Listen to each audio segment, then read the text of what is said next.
Aloha everyone and welcome to Skincare with Hiram. If you don't know who I am, my name's Hiram and I'm passionate about teaching you how to perfect your skincare routine. So make sure you subscribe to my channel and hit the notification bell so that you can see my videos every week. It is time yet again to review another mask, so welcome to Mask for Mask, bro! Today I'm going to be reviewing the highly anticipated mask from Glow Recipe, the Avocado Sleeping Mask. I know, we're all thinking it, so because of that, I'm just gonna do it. It's avocado! Dang! We were all thinking it. I'm gonna go into detail about this mask, what the beneficial ingredients are, what the ingredients I don't like are, what my overall thoughts are after using it, and yeah, let's just get right into this shit.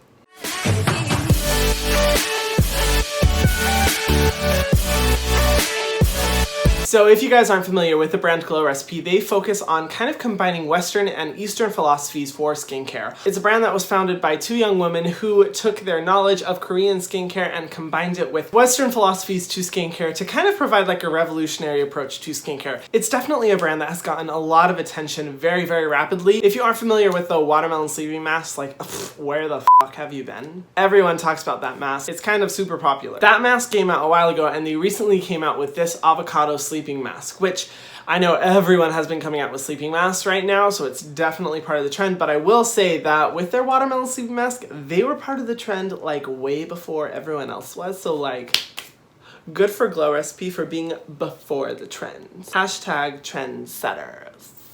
Anyway, usually I am a little skeptical with Glow Recipe products because they're kind of hit or miss for me when it comes to the ingredient list, but I do have to say, when I looked at the ingredient list for this product, I was pleasantly surprised, and when I opened it, I was like, oh, this smells amazing. It's probably loaded with fragrance, but on the contrary, it isn't, and I was very happy to see that. Let's go into some of my favorite ingredients. So one of the things that I love about this product is it has 4 different types of avocado extracts within it. The first being avocado fruit itself, then a form of avocado extract, then a form of avocado oil, and then avocado butter. Butter. What does this mean? Well, avocado is very, very nourishing to the skin and very rich in antioxidants. If you don't know what antioxidants are, basically when we go throughout the day, there are these things called free radicals and they constantly attack our skin and cause the damage that we are looking to avoid. What antioxidants do is that they help protect our skin from those free radicals. Avocado is not only great for our digestive system and our health, but also for the health of our skin. But one of the most beneficial aspects of avocado is how hydrating and nourishing it is. And when I saw these top 4 ingredients, I was like, wow, this is going to be a very, very hydrating mask, very nourishing. Probably not amazing for my oily skin, but nonetheless, I was determined to try it. And try it I did. Another beneficial aspect of avocado is it is anti-inflammatory. So if you're someone who experiences a lot of redness or irritation, avocado is amazing for your skin because it will help soothe it and just calm it the fuck down. In addition, another ingredient that I love is Manuka honey. Now, obviously, honey is an amazing skincare ingredient that we should all look for, but Manuka honey is special. Manuka honey prevents against bacterial damage, which is a different kind of damage from, say, free radical damage, and it's anti-inflammatory as well. In addition to that, it's extremely nourishing to our skin. So overall, when it comes to this mask is very nourishing, hydrating, and anti-inflammatory. So if you're someone who has dry, sensitive skin, this mask is a gift from the gods to you. Now, as far as some of the ingredients that I don't like, this product does include some essential oils, including rosemary flower water and lavender flower water. I definitely try to avoid lavender as much as I possibly can, but one of the things that I do say I'm okay with about this product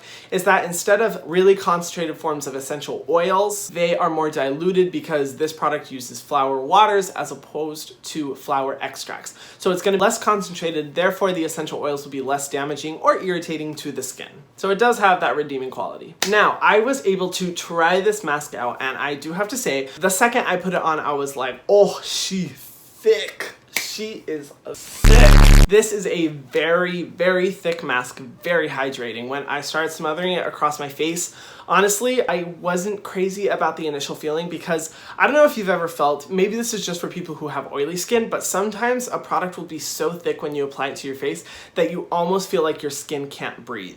And that's definitely what I was feeling. Now, it felt very luxurious, it felt very soft, nice to put across my face, but within like a few minutes afterwards, I was like, oh my gosh, my skin can't breathe, and I feel like it's almost suffocating. So rather than using this as an overnight mask, I just used it as a 15-minute mask, which is definitely something that the mask is also used for. It just kind of depends on your skin. I would more recommend this mask overnight for people who do have dry skin, but for people who have combination to oily skin, I'd say it would be better to either do a spot treatment on your dry areas or just use it as like a 15-minute mask for the anti-inflammatory and deeply hydrating benefits. So after 15 minutes, I washed it off. I do have to say I was kind of happy to wash it off because I was like, my skin can't breathe. I want this off. But as soon as I washed off, I was like, oh my goodness, my skin felt so soft, like so just soft to the touch. It felt very hydrated. It felt really nice.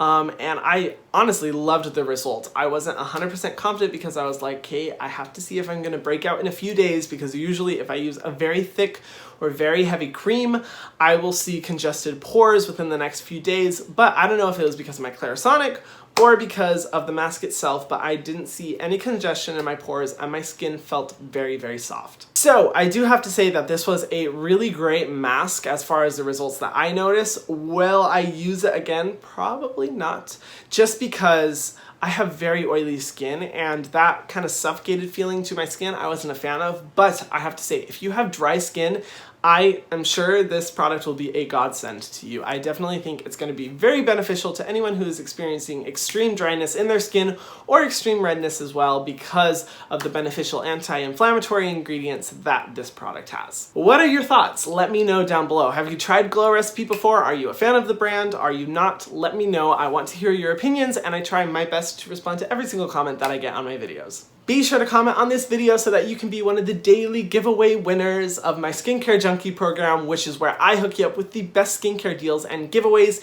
in the industry. It's normally $1 a month, but for you, it'll be free if you are one of the lucky giveaway winners. If you haven't already, be sure to subscribe to my channel and hit the notification bell so that you can see my videos every single week. Thank you guys so much for watching. I really appreciate it, and I will see you guys in the next video. Mwah.